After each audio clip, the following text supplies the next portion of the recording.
This is such a beautiful function problem. It's saying or asking you, gives you f of x and g of x, and it wants to know the composition of f with the inverse of g. So the first thing we're going to do is the inverse of g. There are two ways to do this. One is just sort of verbally, because I know that for g of x, if I put in x, I first half it, and then I subtract 3. Remember that the inverse is always opposite and backwards.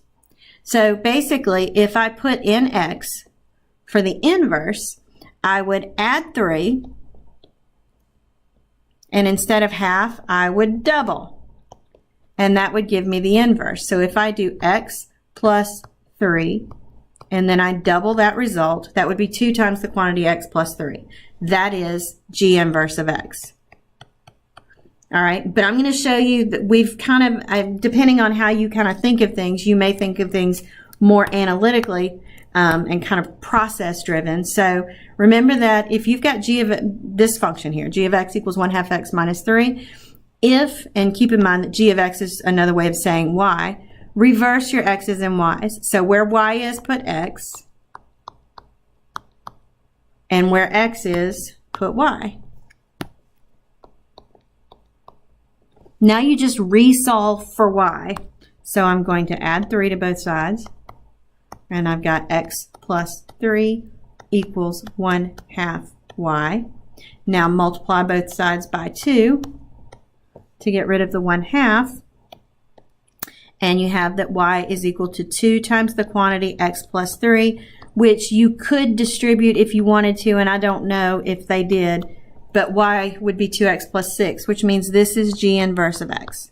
G inverse of x is 2x plus 6. I'm going to go back over here and see if they did multiply through. Hard to tell at this point.